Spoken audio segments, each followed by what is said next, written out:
தருவாள், கல்வி தருவாள், செல்வம் எல்லாம் தருவாள் அப்படின்னு ஒன்னொன்னா நமக்கு தருவாள். அப்படிங்கிற எப்ப தருவாள்? அவள் தந்தாதான் நமக்கு எல்லாமே. நாமளா போய் எனக்கு இது வேணும் அது வேணுங்கிறத விட அவளா தந்தானா அது எப்போது எப்படி இருக்கும்? நமக்கு நீடித்ததா இருக்கும், உயர்ந்ததாக.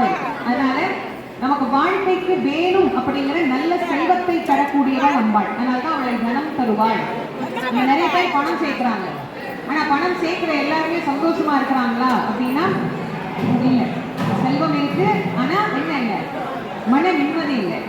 காசு இருக்கு, ஆனா அது ஆஸ்பத்திரிக்கே செலவாகுது. அப்படின்னா அந்த பணம் வந்து அதனால ஏதாவது பலன் இருக்கா? கிடையாது. அப்ப செல்வம் எப்படிப்பட்ட செல்வமா இருக்கணுமா? அம்பாள் தரக்கூடிய செல்வமாக இருக்கணுமா. அதனால சொன்னார் தனம் தருவாள், கல்வி தருவாள், நல்ல ஞானத்தை தரக்கூடியவள். பிடியும் அம்பாள் தானே, அவள் தானே ஞானத்தினுடைய பிம்பமாகவும் இருக்கிறாள். அதனால அவளே நமக்கு நல்ல கல்வி தருவாள். ஒரு நாளும் தளர்வறியா மனம் தருவாள். எதையும் தாங்குகிற இதயம் யாருக்கு வேண்டாம்?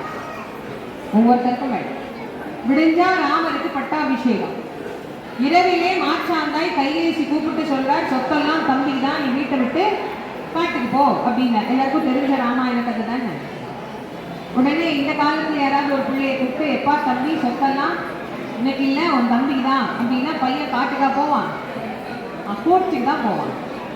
தகப்பனார் சொத்தை ஒரு பிள்ளைக்கு தர சட்டத்துல உரிமை கிடையாது, அது உங்க சொத்து இல்லை, அது பாட்டனார் சொத்து, போய் கேஸ் போட்டுருவான். ஆனா ராமர் சொன்னதும் போனார், ஒரு நாளும் தளர்வு அறியா மனம் தருவாள், எதையும் தாங்குகிற இதயம் அப்படின்னு மனுஷனுக்கு ரொம்ப ரொம்ப தேவை. எல்லாத்தையும் தாங்குகிற இதயம் இருக்கணும். என்ன வந்தாலும் என்ன பண்ணலாம், பார்த்துக்கலாம். எவனோ வாழ்றான், நம்ம வாழ்ந்தா என்ன. ஒரு முறை நான் இப்போ சஷ்டியில வந்து திருச்செந்தூர்ல சொற்பொழிவுக்கு போயிருந்தேன். அப்போ தினந்தோறும் பிரகார மலம் வர்றது எனக்கு வழக்கம். தினமும் ஒரு 6 முறை அந்த தேர் வர்ற ரீதியை பிரகாரம் சுற்றி வருவேன். ஒரு பையன் தினம் வந்து சொற்பொழிவு கேட்டுட்டு இருந்தார். ஒரு 22, 23 வயசு இருக்கும் அந்த பையனுக்கு. அவர் நான் பிரகாரம் சுற்றி வரும்போது என் பின்னாடியே வந்தார். ஏதோ பேசதான் வராரு அப்படின்னு நானும் நின்று என்னப்பா அப்படின்னேன். அம்மா உங்கள்கிட்ட ஒரு விஷயம் கேட்கணுமா? கேளுங்க தம்பி. இல்ல நான் ஏன் பிறந்தேன்னு எனக்கு காரணம் தெரியலன்னு. ஏன் பிறந்தேன்னு காரணம் தெரியலன்னா இப்ப அந்த காரணம் என்கிட்ட கேட்கலையா கண்ணு அப்படின்னு. அதான்மா நான் ஒரு முடிவோட திருச்செந்தூர் வந்திருக்கேன். என்னப்பா முடிவுன்னு. நானும் ரொம்ப காலமா இதுக்கு விட தேடிட்டே இருந்தேன், எனக்கு கிடைக்கல. இந்த 6 நாள்ல முருகன் எனக்கு ஏதாவது பதில் சொன்னாருன்னா நான் இங்க இருப்பேன். அப்படி இல்லைன்னா நான் எனக்கு தற்கொலை முடிவுக்கு நான் வந்துட்டேன். எனக்கு இந்த 6 நாள்ல முருகன் ஏதாவது பதில் சொல்லணும்னு நான் வந்தேன். எப்படி பதில் சொல்வாருன்னு எனக்கு தெரியல. உங்க மூலமா தான் அந்த பதிலை கேட்கணும் போல இருக்குது. அதனால நான் இன்னைக்கு முருகனை கூப்பிட்டு, முருகா நீ யாரை என் கண்ணுல காட்டுறீங்களோ அவங்க தான் எனக்கு பதில் சொல்லுவாங்கன்னு நினைச்சேன். நான் பார்த்துட்டு இப்படி திரும்பினோடனே நீங்க தானே என் கண்ணுல பட்டீங்க. தினம் உங்க சொற்பொழிவு கேட்பேன். திருப்பூர்ல இருந்து வரேன் நான். உன் பேர் என்னப்பான்னு. பாலாஜி. என்ன வயசு? சின்ன வயசு, 21, 22 வயசு தான். என்ன வேலை செய்ய? ஏதோ ஒரு படிச்சுட்டு ஒரு கம்பெனியில ஏதோ ஒரு வேலை செய்யறேன். வேலையில் உனக்கு ஏதாவது பிரச்சனையா? இல்லை. அப்பா அம்மால ஏதாவது பிரச்சனையா? இல்லை. இல்லை வேற ஏதாவது வயசுல ஏதாவது வெறுமை அந்த மாதிரி ஏதாவது பிரச்சனையா? அதுவும் இல்லை. ஒரு பிரச்சனையுமே இல்லை. அப்புறம் உனக்கு ஏன்பா வாழ்றதுல இவ்வளோ கஷ்டம் அப்படின்னு அவங்க சொன்னா, எனக்கு காரணமே தெரியலமா, நான் எதுக்கு இருக்கணும் உலகத்துல நான் இருக்கிறதுக்கு அப்படின்னு எனக்கு ஏதாவது ஒரு காரணம் இருக்கணும்ல. அந்த காரணம் எனக்கு தெரியல. நீ இல்லைன்னா உங்க அப்பா அம்மா உன் தங்கச்சி எல்லாரும் எவ்வளவு கஷ்டப்படுவாங்கன்றது உனக்கு தெரியுமா? அதை நான் யோசிக்கலன்னு. அது முதல் யோசி. உங்க அப்பா அம்மா உன்னை கஷ்டப்பட்டு பெற்று வளர்த்து படிக்க வச்சு இவ்வளவு பெரிய ஆளா உன்னை வளர்த்து விட்டு இன்னைக்கு நீ வேலைக்கு போய் சம்பளம் வாங்கல. ஆனா உங்க அப்பா அம்மாவுக்கு நீ என்ன செஞ்ச? இது வரைக்கும் நான் ஒன்றும் செய்யல. அப்போ உனக்கு கடமை இருக்கு இல்லை? உங்க அப்பா அம்மாவை பார்க்க வேண்டியது உன் கடமை. உனக்கு தங்கச்சி இருக்கிற கல்யாணம் பண்ணி வைக்க வேண்டியது உன் கடமை. நீ இந்த வாழ்க்கையை இறைவன் கொடுத்துருக்கிறார். எல்லாருக்கும் மனித பிறவி இல்லை. மனித பிறவியா இருக்கிற எல்லாராலையும் கோயிலுக்கு வர முடியுதா? கடவுளை பார்க்க முடியுதா? பேச முடியுதா? முடியல. ஆனா உனக்கு இவ்வளத்தையும் கடவுள் கொடுத்து நீ நல்லா வாழ்ந்து உன்னை சுற்றி இருக்கிறவங்கள நல்லா வாழ வைன்னு சொல்றாருல்ல, இது ஒரு அடிப்படை கடமை. இதையே நீ இன்னும் செய்யலையே, இதுக்கப்புறம் எனக்கு என்ன கடமை, எனக்கு என்ன கடமை அப்படின்னு கேட்டீங்கன்னா நீ வாழ்றதுக்கான காரணம் என்ன அப்படிங்கிறத நீ தான் தம்பி தேடணும். அவரவர் வாழ்வதற்கு இறைவன் ஒரு காரணம் தந்திருக்கிறார். காரணம் இல்லாம இந்த உலகத்துல ஒரு புழு பூச்சி கூட என்ன பண்ணாது, பிறக்காது, வராது.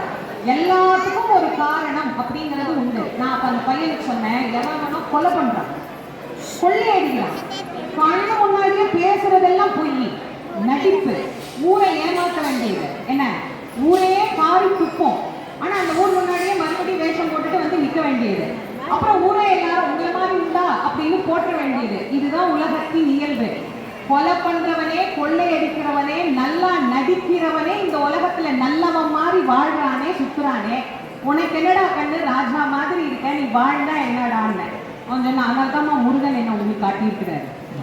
அவர் காட்டலன்னா நான் 6ஆம் நாள் போய் சேர்ந்துருப்பேன். இந்த பாரு, நீ என்கிட்ட வந்து பேசுற பத்தியே, உன்னை வாழ வைக்கிறதுக்கு தான் சுவாமி இந்த நேரத்தில் என்னை சுத்த வச்சார். பொதுவாக நான் காலையிலே சுற்றிடுவேன், அன்னைக்கு ராத்திரி சுற்றினேன். எனக்கு வெளியூரில் ஒரு நிகழ்ச்சி இருந்தது. காலையில் அன்னைக்கு ஒரு நிகழ்ச்சிக்கு போயிட்டதுனால சாயந்தரம் சொற்பொழிவு முடிச்சுட்டு ராத்திரி சுற்றிட்டு இருக்கிறேன். நான் காலையில் சுற்றுறேன்னா, இன்னைக்கு சாயங்காலம் சுற்றுறேன்னா உன் கேள்விக்கு என் மூலமாக தான் பதில் கிடைக்கணும் அப்படின்னு இறைவன் விதித்து இருக்கிறார். இதுக்கு கூட கடவுள் ஒரு கணக்கு வச்சு வேலை செய்யும் போது, இவ்வளோ பெரிய மனுஷனா உன்னை படைச்சதுக்கு ஒரு காரணம் இல்லாமலா இருக்கும். அந்த காரணத்தை ஒரு நாள் கண்டுபிடிச்சு நீயே வந்து என்கிட்ட சொல்லுவார். கவலைப்படாத கண்ணு, போய் முருகனை சந்தோஷமா கும்பிடு. அந்த முடிவு இந்த முடிவெல்லாம் இதோட போகும்போது கடல்ல குளிச்சு தலையை மொழிகிட்டு இங்கேருந்து போயிடுன்னு அவனை கூட்டிட்டு ஒரு பிரகாரம் சுற்றி முடிக்கிற வரைக்கும் அவனை கூட்டிகிட்டே இந்த பிரசங்கம் பண்ணிக்கிட்டே போயிட்டு வந்தேன். ஏன்னா நின்றுட்டு பண்ணணும்னா முடியாது, இல்லை வா என் கூட நட அப்படின்னு அவனையும் கூட்டிகிட்டே போனேன். நான் அதைத்தான் நான் உங்களுக்கும் சொல்றேன். வாழ்க்கையில நமக்கு பிரச்சனை இல்லாம கிடையாது. எவனெவனும் நல்லா வாழ்றாங்க, நல்லவனாவே மூஞ்சி வச்சுக்கிறான். அயோக்கியத்தனம் பண்றவன், ஏமாத்துறவன், கெட்டவன், என்ன அவனே நல்லவன் மாதிரி நடிக்கும் போது, நல்ல குணப்படைத்த நாமே நல்ல திடமான உறுதியான மனதோட தெய்வ சிந்தனையோட இறைவன் என்ன நல்லா வச்சிருக்கிறார். நான் அம்பாளுக்கு பணிவிடை செய்ய, இறைவனுக்கு பணிவிடை செய்ய இறைவன் எனக்கு எல்லா நலனும் தந்திருக்கிறான். நான் ஏன் நல்லா இருந்து வாழக்கூடாது, மகிழ்ச்சியா இருங்க. ஒரு நாளும் தளர்வரியா அதை யார் தருவார்? அம்பாள் தான் தருவார். அவன் முன்னாடி நின்னோம்னா போதும், அவன் நமக்கு அனைத்து விதமான தைரியங்களையும் தருவார். நான் எப்பயுமே உங்களுக்கு சொல்றது உண்டு, மனசு சரியில்லைன்னா துர்க்க முன்னாடி போய் நில்லுங்க, ஒன்றும் பண்ண வேண்டாம்.